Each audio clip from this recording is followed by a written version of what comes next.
it's Christy Day of Wool Envy. Thanks for dropping by the shop. Today we're going to be learning about dip dyeing.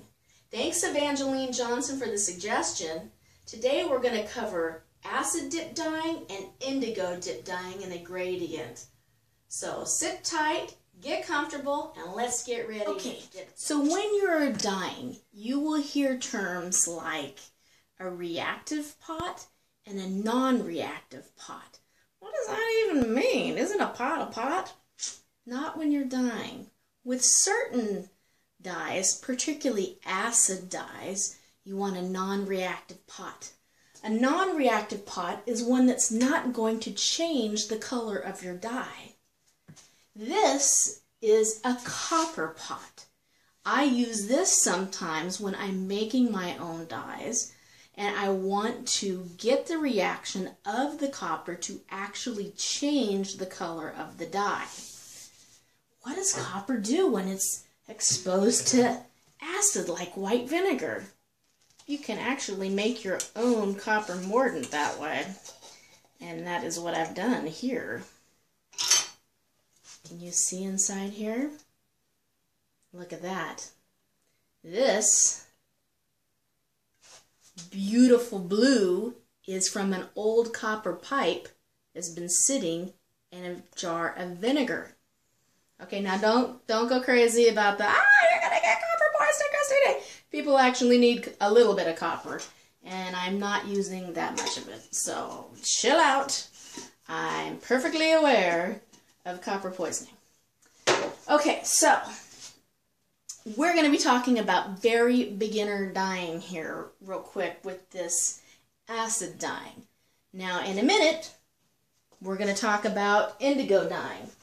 And when I indigo dye really huge things, I use a big plastic giant tub thing. I don't even know what you would call it, just a big bucket.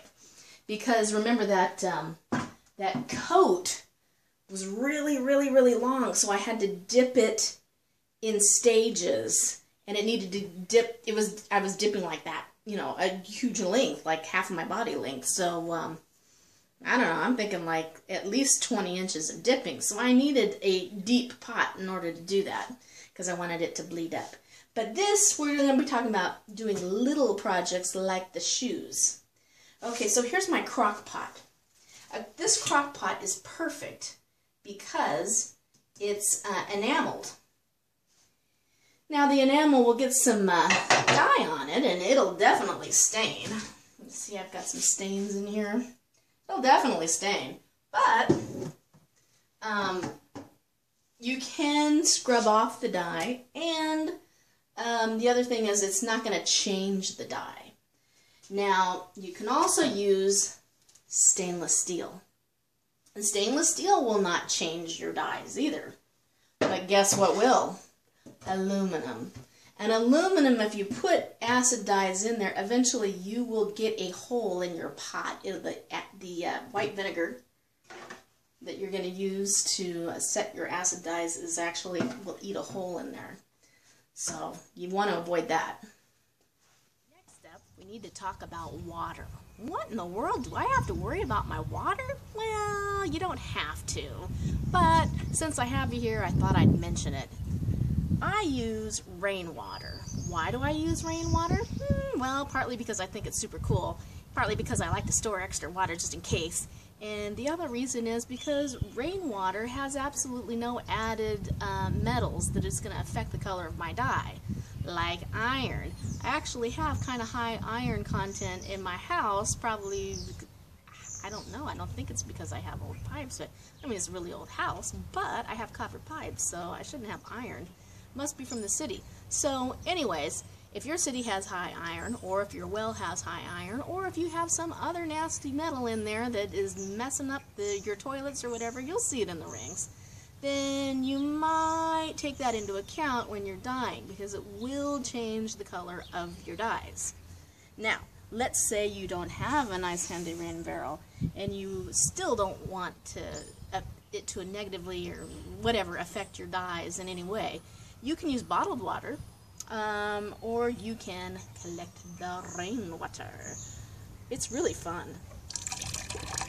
I'm just going to fill that up. The other thing to consider, let me turn this off so you can hear me, is your pH. pH does actually matter with some dyes, especially a lot of natural dyes, i.e. indigo, cochineal. Any dye that's made from a plant that you're doing can be radically affected by pH. An example, red cabbage. You can get almost every single color of the rainbow out of red cabbage. What in the world? Oh yeah, look it up. Just Google pH red cabbage. You can make your own pH tester paper. It's super awesome. Anyways, pH will affect color.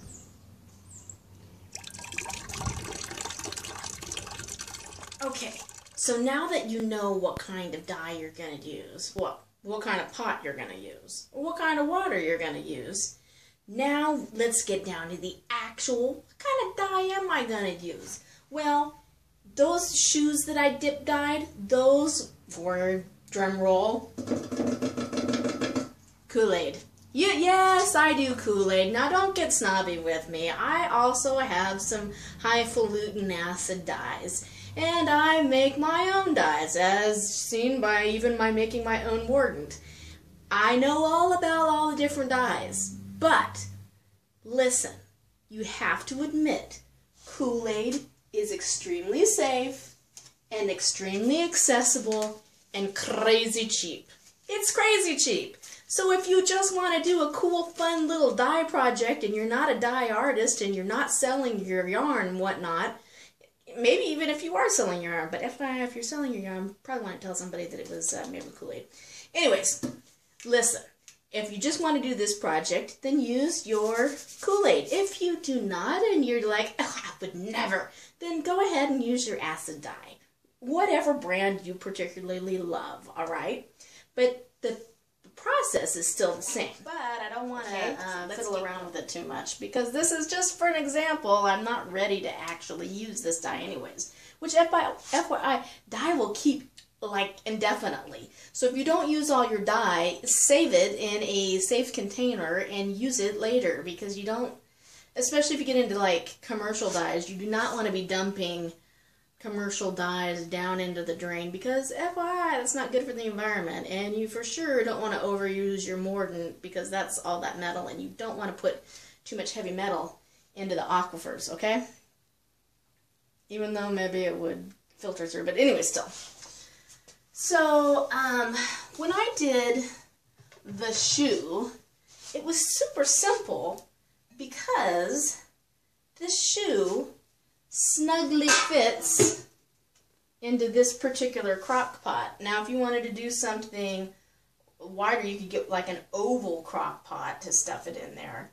But FYI, if you are you gotta be careful what you use. Like this is designated for dyeing. I never, ever, ever use this for food. This stays in my workshop, okay? Now, if you were just doing your very first project and you didn't want to buy a designated pot or crock pot for a dye project, then use Kool-Aid, okay? It's totally safe. Or use some other food-safe type dye. But don't use your commercial acid dyes, because those are not food-safe. Alright, so you don't want to use any utensils, any pots, anything that's eventually going to go into your mouth should not be around dyes. That's just dye safety 101. Okay, so this fits right in there, right? So it was actually a little bit larger before I was felting it some more. So it really just sat right in there and it just stuffed, and that's why it's a little bit more right here. And sometimes I would dip it like this, and I would dip it like this, and I would, you know, hold it down with the lid. So just this lid part was sticking out, and this was in there. But I don't want to actually stuff that in there, because this is still drying so that I can apply the sole to it. So I'm going to show you what you would do with another project. You would take a project and you would clamp it or tie it or jerry-rig it to something. Some people even get a stick and they tie it to the stick. And then you would dip it. Now let's say you only want to dip a little bit first. Well, then you would just go like this and just get the bottom. And you might have to set this so that it would maybe clamp even some more. Wait a second. Okay, imagine I have another clamp over here. you would clamp that, and you would keep it like that. And you would keep it like that for like 30 minutes. And then after your 30 minutes is up, you might say, ooh, but I want another section over here that's even lighter. Okay, well, then what you would do is you would dip it a little bit further for the next section. And you would not keep it in as long. Okay? And then there's an or. You could put it all in there. And you could say, screw it, I just don't have the time. And you just stick it all in there. And you could use discharge paste. I'm going to stick this over here. Use that for another project, but it's kind of cool. And then if you were to turn this upside down, like I did when I was drying these, it bled even more. So if you turn it upside down, it's going to bleed down into the dry section. It's kind of cool. Now normally when you dye stuff, you completely wet your felt and whatnot, or your whatever cloth that you're doing.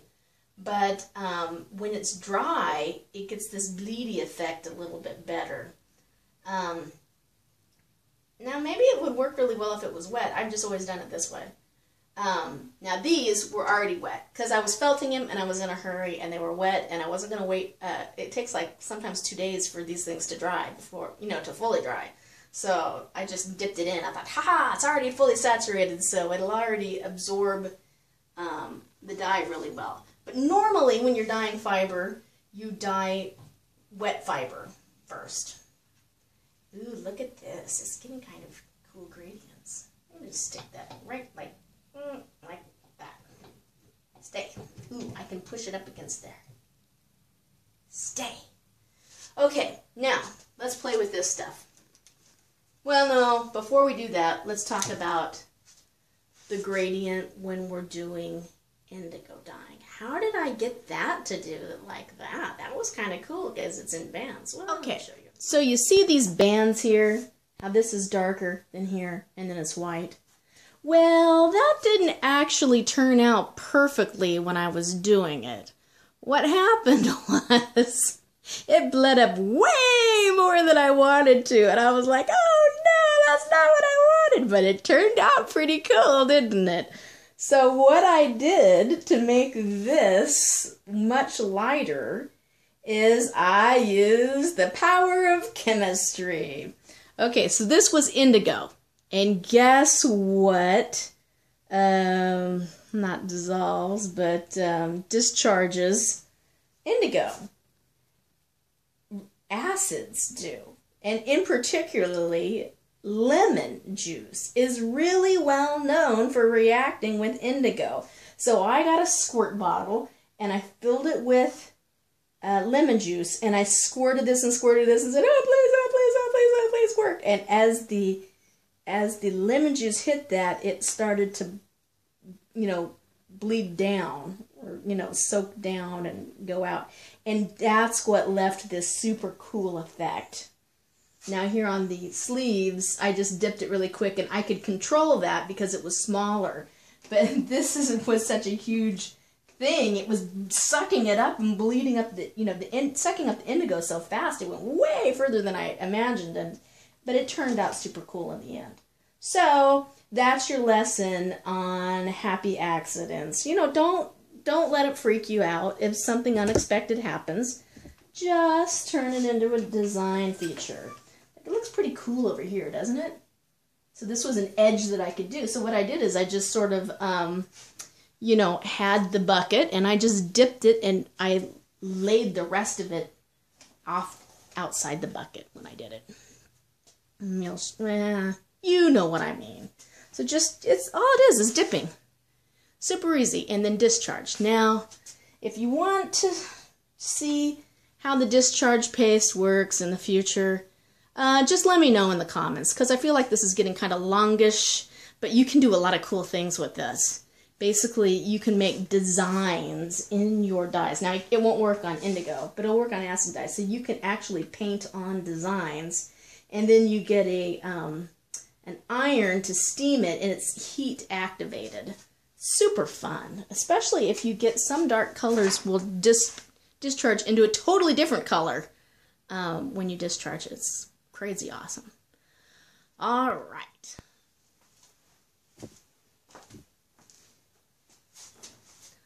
Okay, so that's all from me, Christy Day. I hope that answers all your questions on how to do dip dyeing, gradient dyeing, all that business. If it's still not clear, let me know. And once again, if there's anything you want to see and want to learn how to do, ask me. Maybe I know how to do it, and we'll make a video for you. The other thing is, see down there, so notice that in the corner, that little Woolen V watermark. Anytime you click that, you can subscribe. Why would I want to subscribe? Well, because you get to know when I put up new videos, and the more subscribers I have, the more YouTube tools I have to make better videos and have better communication with you guys and do live chats and all kinds of fun stuff that they only unlock for people with really big channels. So help me grow, tell a friend, and we'll see what kind of amazing live chat, live streaming, live lesson things we might be able to have in the future. Talk to you later. Bye-bye.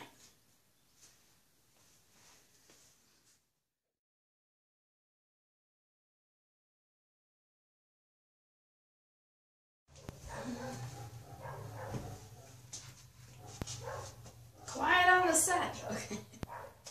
Lights, camera, action. I wish these dogs would stop barking. Oh well. I digress. Here we go. Hi everybody, it's Christy Day.